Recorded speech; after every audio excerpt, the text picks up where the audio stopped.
கூடியிருக்கும் அனைவருக்கும் எனது பணிவின் வணக்கங்கள். எங்கள் அழைப்பை ஏற்று இந்த கூட்டத்திற்கு வந்திருக்கும் 2 பேரும் ட்வின்னிங் வேற இருக்கும் இன்னைக்கு, துரை அவர்களுக்கு என்னுடைய வணக்கங்கள். அண்ணன் ஹுமாயூன் அவர்களையும் வணங்கி வாழ்த்துகிறேன். அண்ணன் அருள் ஜெயசீலன் அவர்களையும் வரவேற்கிறேன். இந்த கூட்டத்தோட ஸ்பெஷாலிட்டி என்ன அப்படின்னா, இன்னைக்கு எங்கள் அண்ணன் தளவாய் சுந்தரத்துக்கு தூக்கமே வந்திருக்காது, தூக்கமே வராது அவருக்கு. இப்பெல்லாம் அவர் ரொம்ப ஒல்லியாயிட்டே போறாரு, ஏன்னா டென்ஷன் ஜாஸ்தி. அதனால எங்கள் அண்ணன் இந்த மாதிரி ராஜதந்திர யுக்திகள்லாம் பண்ணுவார். முப்பெரும் தலைவர்களின் பிறந்த நாள் அப்படின்னு சொல்லிட்டு ஹாட் பாக்ஸ் எல்லாம் கொடுக்க ஆரம்பிச்சிட்டார். அந்த அளவுக்கு இறங்கிட்டார் எங்கள் அண்ணன். இப்ப நான் இதை சொல்லிட்டேன்ல, அண்ணன் அதுக்கு வேற ஒரு விளக்கமா அவர் காணொலி போட மாட்டார், இன்னொரு வச்சு ஆளை வச்சு டப்பிங் போடுவார். அந்த மாதிரி எங்க அண்ணன் ஸ்பெஷாலிட்டியை வந்து அடிச்சுக்கவே முடியாது. அதனால நான் இப்போ இந்த இடத்துல பார்த்து தான் பேச வேண்டியது இருக்கு. எங்க அண்ணனுக்கு வேலையை கொடுத்துடக்கூடாதுல்ல, எக்ஸ்ட்ரா வேலை வேற அவருக்கு, பாவம் வயசாயிடுச்சு.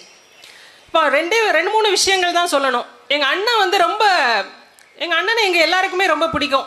தளவாய் சுந்தரம் அவர்கள் நம்மளுடைய மண்ணின் மைந்தர், அண்ணன் வேற வழக்கறிஞர், சுப்ரீம் கோர்ட்டுடைய லாயர், இப்படி பல பட்டங்கள், அவருடைய அனுபவங்கள் எல்லாமே ரொம்ப வெகு சிறப்பு தான். என்றைக்குமே எங்களுடைய கன்னியாகுமரி மாவட்டத்தின் அடையாளங்களை நாங்கள் விட்டு கொடுக்கறதே இல்லை.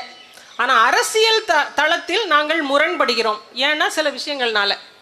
இப்போ அண்ணன் ரொம்ப பெருமைப்படுற விஷயம் என்ன தெரியுமா? அண்ணனுக்கு அதாவது என்னன்னா, தொட்டாச்சினிங்கி மாதிரி அண்ணன் அப்படி தொட்டாலே வெடிச்சிருவார் அப்படிங்கிற இடம் எது அப்படின்னா, அவருடைய தொகுதி மேம்பாட்டு நிதி 3 கோடி ரூபாயை நீங்க சரியா செலவு பண்ணலன்னு அப்படின்னு சொன்னார்னா எங்க அண்ணனுக்கு அன்னைக்கு நைட்டு தூக்கம் போச்சு.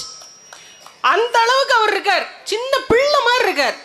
அண்ணன் நீங்க சரியா செலவு பண்ணலன்னு அப்படின்னு சொன்னா எங்க அண்ணன் அன்னைக்கு அழுதுருவார், அந்த அளவுக்கு இருக்கிறார். ஆனா அண்ணன் கிட்ட சில கேள்விகள் இருக்கு. என்னுடைய மகள் 12ஆம் வகுப்பு படிக்கிறாள், அக்கௌண்ட்ஸ் அண்ட் எக்கனாமிக்ஸ் குரூப். எனக்கு தெரிஞ்சு என் பொண்ணுக்கிட்ட இந்த 3 கோடி ரூபாயை கொடுத்து நீ நல்லா இந்த நிதியை இந்த தொகுதி மக்களுக்கு மேம்படும் விதமாக செலவு பண்ணு அப்படின்னா அவ அழகா நீட்டா பட்ஜெட் போட்டு செலவு பண்ணிடுவா. மக்களுக்கு தேவையான கட்டமைப்பு வசதிகள், அதாவது அவங்களுடைய ஹெல்த் கேரா இருக்கட்டும், எஜுகேஷனா இருக்கட்டும், தொகுதி மேம்பாட்டுக்கான விஷயங்களா இருக்கட்டும், எல்லாத்தையும் பண்ணிடுவாங்க. ஆனா இதையே செய்யறதையே ஒரு பெருமையா எங்க அண்ணன் சொல்லிட்டு வந்து ஓட்டு கேட்டாருன்னா என்ன செய்யறது? அப்ப அது நம்ம எல்லாரும் சேர்ந்து கேள்வி கேட்க வேண்டிய இடத்துல இருக்கிறோம். அண்ணனுக்கு ரொம்ப ஈஸியான ஒரு விஷயம் என்ன அப்படின்னா, மீனவர் வாக்குகள் எல்லாம் எங்களுக்கு ஈஸியா கிடைச்சிரும் அப்படின்னு. ஆனா இந்த வாட்டி எங்க அண்ணன் பண்ண பெரிய சாதனையே வெறும் 2.2% தான், வெறும் 34 லட்சம் ரூபாய் தான் மொத்தம் இந்த 5 வருடத்துல மீனவர்களுக்காக செலவு பண்ண நிதி. இதை நாங்கள் அண்ணன்கிட்ட தெரியப்படுத்தணும். வெறும் இவ்வளவுதானே செலவு பண்ணியிருக்கீங்க? ஒரு 15% வாக்கு உள்ள கன்னியாகுமரி சட்டமன்ற தொகுதியில் நீங்க செலவு பண்ண நிதி வெறும் 2.2% மட்டும்தான். அப்புறம் அண்ணன் வந்து ஏன் எங்க அண்ணன் மேல எங்களுக்கு ரொம்ப கோபம், ஆதங்கம் அப்படின்னா, அண்ணன் வந்து எது கேட்டாலும் ஒரு விளக்கம் மட்டும்தான் கொடுப்பாரு, எதுக்குமே ஒரு தீர்வு கொடுக்க மாட்டார். ஆனா 2 காதையும் நல்லா திறந்து வச்சு கேட்பார், எதுனாலும் கேட்பார். நான் செஞ்சிடறேன்னு சொல்லுவார், எல்லாம் சொல்லுவார். ஆனா எதுக்குமே தீர்வு கிடைக்காது. எங்களுக்கு தேவை உங்களுடைய விளக்கம் இல்லைன்னு, எங்களுக்கு தேவை உங்களுடைய தீர்வு. இதுக்கான தீர்வு என்ன? கன்னியாகுமரி சட்டமன்ற தொகுதியில கன்னியாகுமரி நகராட்சிக்குள்ள ஒரு எம்எல்ஏக்கான அலுவலகம் இருக்குது. அண்ணனுக்கு தெரியுமா இல்லையான்னு தெரியல, ஏன்னா அது திறந்தே பல ஆண்டுகள் ஆயிடுச்சு. அரசு மருத்துவமனைக்கு செல்லும் வழியில் இருக்கக்கூடிய அந்த அலுவலகம், ஒரு 10 நாளைக்கு முன்னாடி ஒரு பஸ் கவிழ்ந்து கிட்டத்தட்ட 14 குழந்தைங்க அந்த இடத்துல இன்ஜூர் ஆயிட்டாங்க. உடனே எல்லாரும் போன இடம் அந்த அரசு மருத்துவமனை தான். ஆனா இதுல என்ன சாபக்கேடு என்றால், போய் சேர்த்த 10 நிமிஷத்துல எல்லா பெற்றோர்களும் வந்து அந்த பிள்ளைங்களை அங்கிருந்து டிஸ்சார்ஜ் பண்ணி கொண்டு போய் பிரைவேட்டுக்கு கொண்டு போயிட்டாங்க. ஏன்னா அங்க போதிய வசதிகள் இல்லை, செவிலியர்கள் இல்லை, டாக்டர்ஸும் இல்லை. அதுதான் எங்க அண்ணன் நம்மளுடைய கன்னியாகுமரி சட்டமன்ற தொகுதிக்கு இந்த அரசு மருத்துவமனைகள் மேல நம்ம நம்பிக்கை வைக்கணும் அப்படிங்கிறதுக்காக எங்க அண்ணன் கடுமையாக உழைத்த உழைப்பு. இன்னைக்கு இங்க இருக்கிற யாராவது அரசு மருத்துவமனைகளுக்கு போய் அவங்களுடைய குழந்தைகளுக்கு மருத்துவம் பார்க்க முடியுமா? அதான் எங்க அண்ணன் சிறப்பா செஞ்சு வச்சிருக்கிறார். கூடுதலாக அண்ணனுக்கு ரொம்ப கோபம் வந்துடும். என்னன்னா, நான் வந்து அங்கன்வாடியை திறந்து வச்சேன் சிஎஸ்ஆர் ஃபண்டில் அப்படின்னு சொல்லிட்டேன்னா ரொம்ப கோபம் வந்துடும். ஆனா அண்ணனுக்கு ஒண்ணு புரியல. 500 அங்கன்வாடிகளை ஸ்டேட் கவர்மெண்ட், தமிழ்நாடு கவர்மெண்ட் உடைய பாலிசி அடிப்படையிலேயே அவர் திறந்திருக்கலாம். அதை செய்யாம, அவருடைய நிதியிலையும் செய்யாம, சரி அதை தான் விட்டுட்டீங்க, உங்க நிதியிலையும் செய்யல, சிஎஸ்ஆர் ஃபண்ட்லயாவது கரெக்டா செஞ்சீங்களா? அந்த எஸ்டிமேட்டே வெறும் 17 லட்சம் ரூபாய் தான். நீங்க ஏன் 18 லட்சம் ரூபாய் வாங்கினீங்க அந்த ப்ராஜெக்டுக்காக? நீங்க இன்னைக்கு டிஆர்டிஏல போய் ஒரு அங்கன்வாடியின் எஸ்டிமேட் என்ன என்று கேட்டால் வெறும் 17 லட்சம் ரூபாய் என்று சொல்கிறார்கள். அது வெறும் 10க்கு 10 ரூம், அதுக்கு 17 லட்சம் ரூபாய் தேவையா? அப்ப இதெல்லாம் யாரோட வரிப்பணம் நம்ம கேட்கணும். அப்ப அதுக்கும் அண்ணன் விளக்கத்தை சொல்லிடுவாங்க. இப்ப நம்ம என்ன கேட்கிறோம் அண்ணன்ட்ட அப்படின்னா, அண்ணன் நீங்க எங்களுக்கு விளக்கமே சொல்லாதீங்க அண்ணே, ஏன் நாங்க உங்ககிட்ட சொல்றோம் நீங்க ரெஸ்ட் எடுங்க அப்படின்னா, நம்மளுடைய இளைஞர்களுக்கான எதிர்கால திட்டம் என்று உங்களுக்கு ஒன்றும் இல்லை. உங்களுக்கு என்று கன்னியாகுமரி என்று ஒரு திட்டம் இல்லை. அதனால் நாங்கள் உங்களை வேண்டாம் என்று சொல்கிறோம்.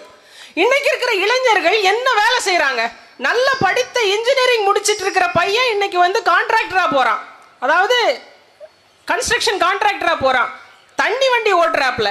படித்த படிப்புக்கான தரமான வேலையை நீங்கள் உருவாக்கி கொடுத்தீர்களா? இல்ல. அதுக்கான கனவு இருக்கா? அதுவும் இல்லை. சரி, படிப்பதான் நீங்க உருவாக்கி கொடுக்கல. அரசு பள்ளிக்கூடம் என்று ஒன்று இருக்கிறது நம்மளுடைய கன்னியாகுமரி சட்டமன்ற தொகுதியில, சகாய நகர் என்ற பகுதியில. கடந்த 70 ஆண்டு காலத்துக்கு மேல அந்த பள்ளிக்கூடம் அந்த இடத்துல இருந்துட்டு இருக்கு.